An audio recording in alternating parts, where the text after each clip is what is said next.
Definition of GST. GST is a consumption tax applied to most goods and services at the national level.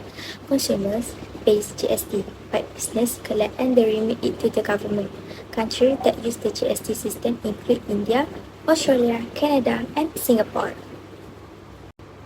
So I will talk about two advantage and disadvantage of GST. First and foremost, the advantage of GST is transparency. The GST system enhances transparency in the taxation process and thus minimizing the incidence of fraud and other corrupt activities.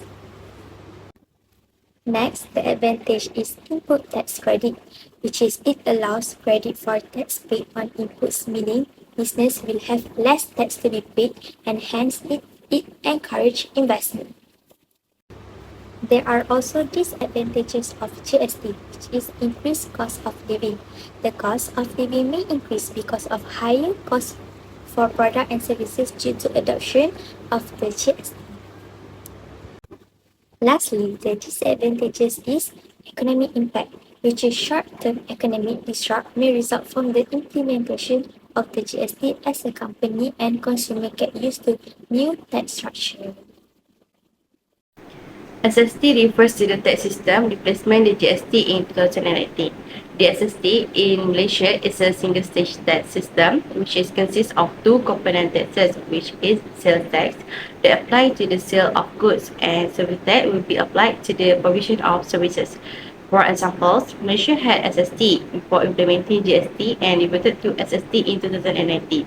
Apart from that, United States uses sales tax, toll rates and application vary by state.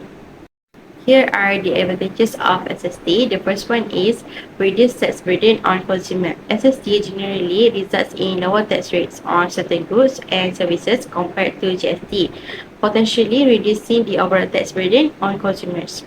The next one is reduced inflation.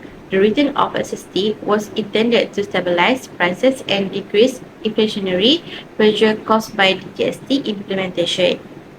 Nevertheless, there are also disadvantages of SST. The first one is economic efficiency. Input tax credits are necessary to reduce manufacturing costs, which could then be passed on to customers in the form of increased prices and efficiencies in the economy. The next one is inconsistent taxation. Differences in sales and service tax rates and exemptions can cause differences in the tax burden across different goods and services, potentially influencing economic behavior. We think Malaysia should revert to GST to increase its tax revenue because GST can provide more stable and efficient tax system compared to SST. GST would enable the government to widen the scope of tax, increase its revenue collections, and reduce reliance on corporate income tax. Furthermore, historical data shows that GST revenue was significantly higher than SST revenue as GST mitigates the tax cascading effect due to the recoverability of SST income. GST is more business friendly as it is less ambiguous where the tax system will also allow for automated tax identification and reporting. This would reduce the tax administrative burden and potentially reduce tax controversy.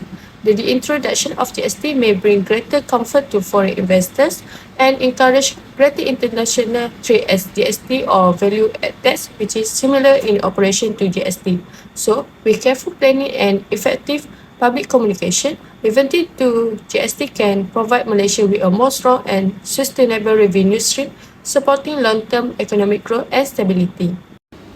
The GST looks more suitable for Malaysia's economic condition than SST because of the main reason, which is the first one is higher revenue collection.